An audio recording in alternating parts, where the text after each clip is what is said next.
Hello नमस्कार दोस्तों, कैसे हैं आप सभी। एक बार फिर से आप सभी का स्वागत है आपके अपने यूट्यूब चैनल प्रॉफिट स्टडी में। तो साथियों, आज की इस वीडियो में बात करने वाले हैं रेलवे ग्रुप डी भर्ती 2025 के अंतर्गत यहाँ पे सीसीए कैंडिडेट के द्वारा रेलवे ग्रुप डी भर्ती में एक नए नियम को जोड़ने का, अर्थात समझ लीजिए कि मेरिट लिस्ट को आप नए तरीके से बनाने का यहाँ पे डिमांड जो है एक्ट अप्रेंटिस बच्चों की तरफ से रखा जा रहा है। और इसको लेकर बहुत सारे छात्र जो है मुझे मैसेज किए, ईमेल किए, ताकि इस जो मुहिम चल रहे हैं उसमें भागीदारी बन सके। तो सबसे पहले देखिए, कोई भी जब नया पॉलिसी या फिर नया बदलाव यहाँ पे करना चाहता है कोई भी, तो उसको लेकर मैं आप लोगों के सामने रखता हूं। और उसके बाद जो भी आप लोगों का राय विचार विमर्श आता है, जिस पर भी आप लोगों की सहमति बनती है, उसके बाद ही उस मामला को यहाँ पे हाईलाइट किया जाता है। तो ऐसा ही एक मामला देखने को आ रहा। और अब अगर आप यकीन मानिए साथियों कि अगर इस पॉलिसी को रेलवे ने अपना लिया तो फिर आने वाला टाइम में रेलवे अप्रेंटिस का रेलवे ग्रुप डी लेवल में नौकरी के लिए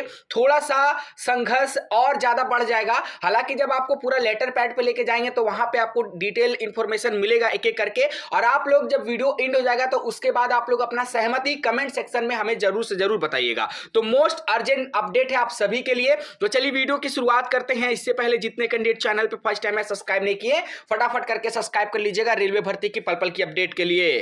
तो आप रेलवे ग्रुप डी भर्ती की अगर तैयारी कर रहे हो तो आपके लिए टारगेटेड बुक लेके आए हैं, जो आपका किरण पब्लिकेशन की तरफ से रिलीज किया गया है सीबीटी एग्जाम ग्रुप डी को लेकर। इसमें क्या होगा कि आपको 25 प्रैक्टिस सेट देखने को मिलेंगे। और सबसे बड़ी बात है कि इसमें टीसीएस लेटेस्ट पैटर्न पे जितने भी क्वेश्चन है, सारे पैटर्न को इसमें इंक्लूड करते हुए ये बुक आप लोगों के लिए तैयार किया गया है। और ये जो देख रहे हो ना, यहाँ पे जो लेटेस्ट सिलेबस है उसके अकॉर्डिंग यहाँ पे पूरा का पूरा बुक तैयार किया गया है। और इसके अंतर्गत आपको एक स्क्रैच कार्ड मिलता है और उस स्क्रैच कार्ड से आप तमाम तरह का जो लाभ है उठा सकते हो। ये बुक आपको इंग्लिश, इसके साथ साथ हिंदी लैंग्वेज में मिलता है। डिस्क्रिप्शन में आपको लिंक मिलेगा। इसके साथ साथ अगर आप रेलवे ग्रुप डी के अंतर्गत लेटेस्ट पैटर्न के आधार पर प्रैक्टिस सेट चाहते हो तो एक ही बुक के अंतर्गत आपको सभी जनरल साइंस, मैथमेटिक्स, आपका रीजनिंग, जीके, करंट अफेयर्स सभी एक ही बुक के अंतर्गत मिलेगा, जो आपका railway RRB level 1 post group D CBT के नाम से किरण पब्लिकेशन की तरफ से रिलीज किया गया है, जिसमें आपका डिटेल एक्सप्लेनेशन, सभी टॉपिक का डिटेल एक्सप्लेनेशन करके बताया गया है। और आपका फ्री ऑनलाइन मॉक टेस्ट भी दिया गया। जो स्क्रैच कार्ड मैंने बताया ना, उस स्क्रैच कार्ड का इस्तेमाल आप कर सकते हो, जिसमें 100+ आपको मॉक टेस्ट देखने को मिलेगा टीसीएस का लेटेस्ट पैटर्न पे। और सभी प्रीवियस ईयर पेपर आपको मिलेगा, क्योंकि आप लोग को पता है कि सिलेक्शन के लिए प्रीवियस ईयर लगाना कितना जरूरी होता है। आपको डिस्क्रिप्शन में लिंक मिलेगा, नहीं तो नियरेस्ट बुक स्टोर पर जाके इस बुक को परचेस कर सकते हो।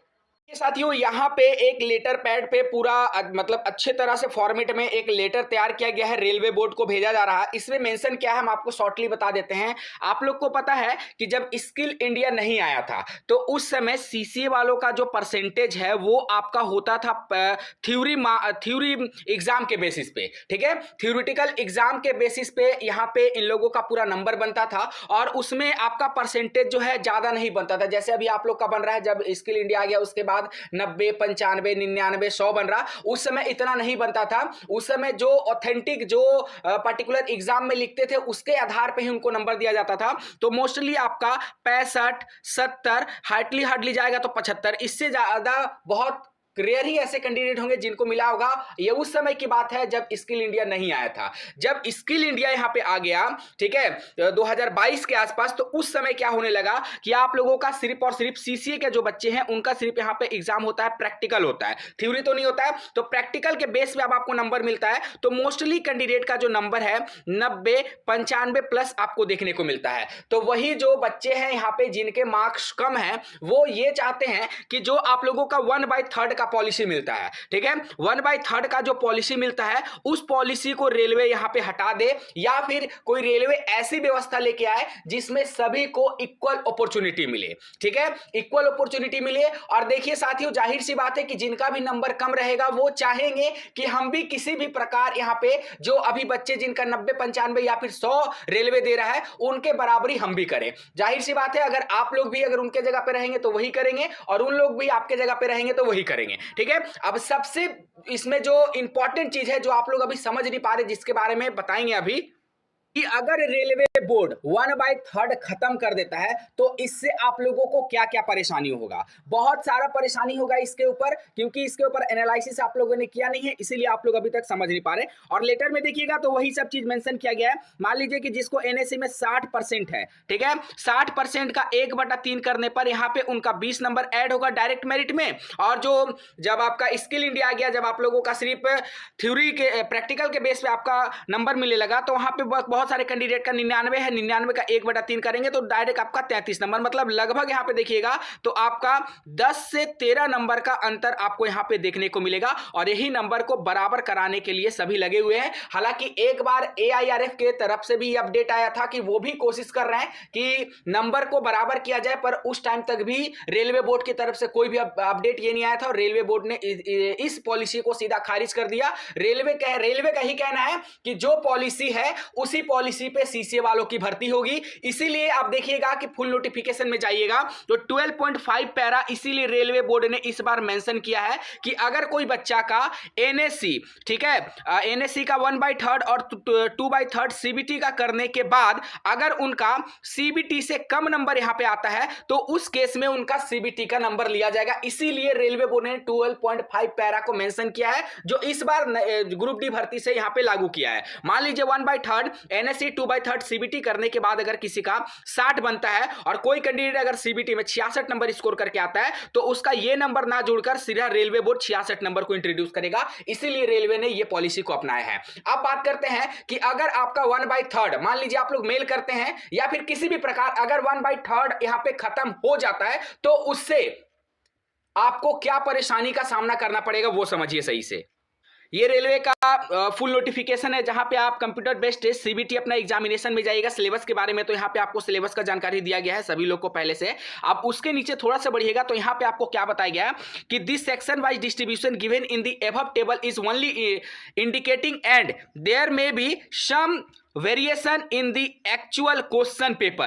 There will be negative marking and 1/3 mark shall be deducted from each wrong answer. इसका मतलब यह है कि अगर आपका 1/3 यहाँ पे खत्म हो जाएगा तो उसके बाद आपको डायरेक्टली सीबीटी फेस करना पड़ेगा। सीबीटी फेस करना पड़ेगा जिसमें 1/3 का नेगेटिव है। और बहुत सारे ऐसे बच्चे जिन्होंने रेलवे से अप्रेंटिसशिप किया है, आप एएलपी का भी एग्जाम दिए होंगे, टेक्नीशियन का भी एग्जाम दिए, कंपटीशन का क्या लेवल है आप लोग वहां पे भी देख सकते हैं। अभी सबसे बड़ा पॉइंट इसके आगे बताया गया, the minimum percentage of marks for shortlisting in various community that is UR 40%, EWS 40%, OBC non creamy layer 30%, SC ST 30%। अब आप बताइए कि जैसे आप बोल रहे हो कि 1/3 खत्म कर देना चाहिए, अभी मानते हैं कि एनएससी में आपका कितना भी परसेंट है, एनएससी भी हम मान के चलते हैं कि आपका 75% है, 75 का 1/3 करेंगे तो 25 नंबर तो आपको रेलवे अभी दी है ना, 25 नंबर रेलवे दी है। अगर आप मान लीजिए कि ओबीसी या फिर ईडब्ल्यूएस या फिर यूआर कैटेगरी से आते हैं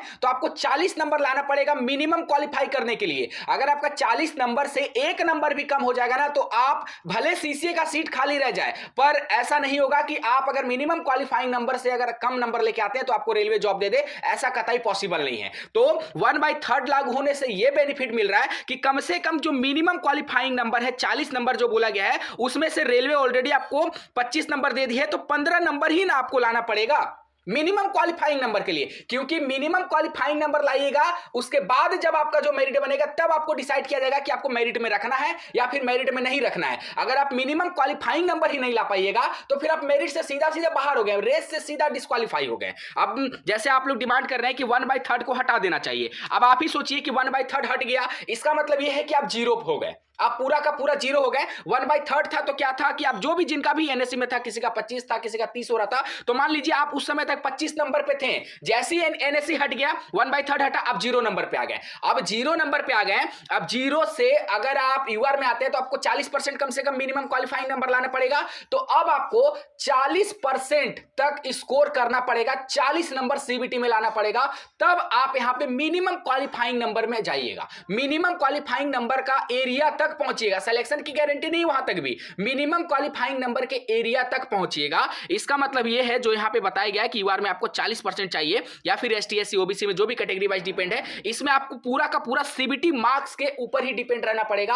और साथियों मैं आपको बता देना चाहता हूं कि ऐसे तमाम रोजाना कॉल आते हैं जिसमें बहुत सारे कैंडिडेट का सीबीटी में 20 नंबर बन रहा है, सीबीटी में 30 नंबर बन रहा है, सीबीटी में 40 नंबर बन रहा है। जो अभी यहां पे मॉक में 35 या फिर 40 ला रहे हैं, तो वो जब सीबीटी में बैठेंगे तो ऑटोमेटिक उनका नंबर 5 नंबर और गिर जाएगा। तो सोचिए जो मॉक में यहां पे अभी 35-40 नंबर ला रहे हैं, जब एग्जाम में बैठेंगे तो 30-35 नंबर लाएंगे, तो ये लोग तो रेस से ऐसे ही बाहर हो जाएंगे 1/3 हटने के बाद।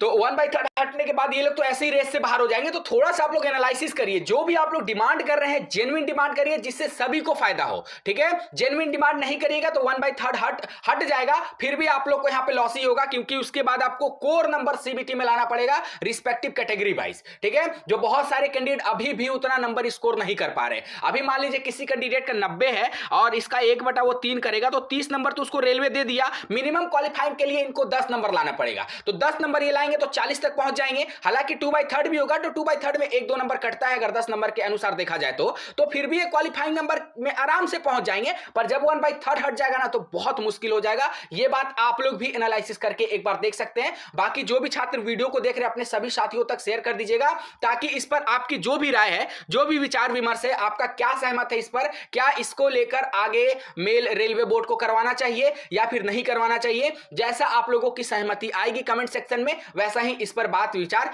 किया जाएगा, ठीक है साथियों। तो आज के लिए इतना ही, बस यही इंफॉर्मेशन था आज की इस वीडियो में। और एक बात जान लीजिए कि 1/3 हट गया ना तो फिर बहुत मुश्किल हो जाएगा, बहुत मुश्किल हो जाएगा, क्योंकि बहुत सारे कैंडिडेट ऐसे भी हैं जो अप्रेंटिस के दौरान अपनी पढ़ाई को पूरी तरह से नहीं कर पाए और मिनिमम क्वालिफाइंग नंबर भी नहीं ला पा रहे हैं। तो इसीलिए 1/3 रहना बहुत ही जरूरी है। बाकी आपका जो भी सजेशन होगा, राय विचार विमर्श होगा, कमेंट सेक्शन में दीजिएगा। अगर किसी को बुरा लगा होगा तो उसके लिए माफी चाहेंगे, पर आप लोग भी एक बार जरूर इस चीज को रिसर्च करिएगा। चलिए आज के लिए इतना ही, फिर से मिलेंगे आपसे नई भर्ती नई जानकारी के साथ। तब तक के लिए जय हिंद जय भारत।